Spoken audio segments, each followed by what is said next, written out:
देवी सुलोचना का सतीत्व।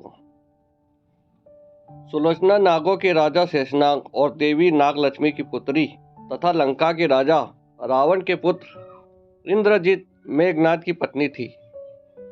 शूर्पणखा का नाग राम भगवान के छोटे भाई लक्ष्मण द्वारा काटा गया।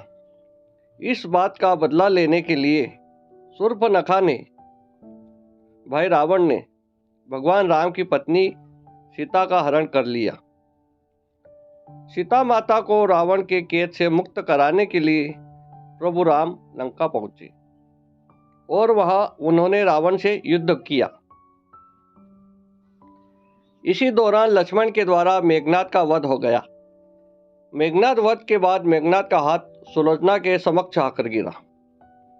सुलोचना ने सोचा कि पता नहीं यह उसके पति की भुजा है या नहीं, कहीं कोई माया तो नहीं। अतः उसने कहा, अगर तुम मेरे पति की भुजा हो तो लिखकर युद्ध का सारा वृतांत बताओ। हाथ ने लिखा, प्रिय, हाँ, यह मेरा ही हाथ है। मेरी परम गति प्रभु राम के अनुज श्री लक्ष्मण के हाथों हो गई है। मेरा सिर प्रभु श्री राम के पास सुरक्षित है। मेरा सिर बजरंग बली जी ने रामचंद्र के चरणों पर रखकर मुझे वैकुंठ प्रदान कर दिया है। सुलोचना ने तय कर लिया कि अब समय आ गया है कि मुझे भी अब सती हो जाना चाहिए। किंतु पति का शव तो रामदल में पड़ा हुआ था, फिर वह कैसे सती होती। जब अपने ससुर रावण से उसने अपना अभिप्राय कहकर अपने पति का शव मंगवाने के लिए कहा, तब रावण ने कहा, बेटी, तुम स्वयं ही रामदल में जाकर अपने पति का शव प्राप्त करो। जिस समाज में बाल ब्रह्मचारी श्री हनुमान, परम जितेंद्रिय श्री लक्ष्मण तथा एक पत्नी व्रती भगवान श्री राम विद्यमान है, उस समाज में तुम्हें जाने का डर नहीं चाहिए। मुझे विश्वास है कि इन स्तुत्य महापुरुषों के द्वारा तुम निराश नहीं लौटाई जाओगी।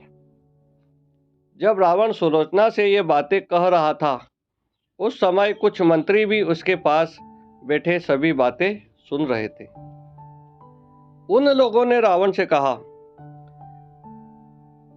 जिन राम की पत्नी को आपने बंदीनी बनाकर अशोक वाटिका में रख छोड़ा है, उन राम के पास आपकी पुत्र वधू का जाना कहां तक उचित है? यदि देवी वहां गई तो क्या सुरक्षित वापस लौट सकेगी? यह सुनकर रावण ने अपने मंत्रियों से बोला, मंत्रियों, लगता है तुम्हारी बुद्धि भ्रष्ट हो गई है। अरे, यह तो रावण का काम है, जो दूसरे की स्त्री को अपने घर में बंदीनी बनाकर रख सकता है, राम का नहीं। रावण की बातें सुनकर सुलोचना श्री राम के पास गई और उनकी प्रार्थना करने लगी। श्री राम जी ने उन्हें देखकर उनके पास गए और कहा, हे देवी, आपसे मेरा कोई बैर नहीं है। आप बड़ी ही पतिव्रता है, जिसके कारण ही आपका पति अपराजित था। आप कृपया अपना यहाँ आने का उद्देश्य कहें। सुलोचना ने कहा, राघवेंद्र, आप तो हर बात से अवगत है। मैं अपने पति के साथ सती होना चाहती हूँ और आपसे उनका शीश देने का आग्रह कर रही हूँ। रामचंद्र जी ने मेघनाद का शीश उन्हें सौंप दिया। सुलोचना ने लक्ष्मण को कहा, भ्राता, आप यह मत समझना कि आपने मेरे पति का वध किया है। उनका वध करने का पराक्रम किसी में नहीं। यह तो आपकी पत्नी के सतीत्व की शक्ति है। अंतर मात्र यह है कि मेरे स्वामी ने असत्य का साथ दिया। वानर गणों ने पूछा कि आपको यह किसने बताया कि मेघनाद का शीश हमारे पास है? सुलोचना ने कहा, मुझे स्वामी के हाथ ने बताया। इस बात पर वानर हंसने लगे और कहा कि ऐसे में तो यह कटा सर भी बात करेगा। सुलोचना ने प्रार्थना की, अगर उसका पतिव्रत धर्म बना हुआ हो तो वह सर हंसने लगे। और मेघनाद का सर हंसने लगा। ऐसे दृश्य को देख सबने सुलोचना के पतिव्रत का सम्मान किया।